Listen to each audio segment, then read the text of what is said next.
السلام علیکم خواهران دادرانی عزیزم، همه شماهایان ماهی که شریف رمضان که تبریک میگم. همتون به ریواجکای کار طلب میکنم، از خداوند روزکای نیک طلب میکنم.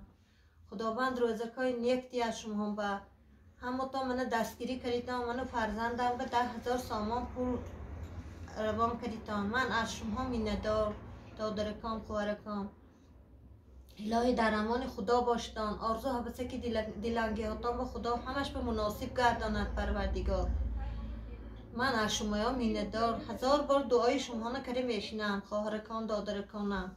رحمتکای کلان شما به من پول جمع کردگی کدیم. من خودم من فرزندکم لیچه نمی کنم.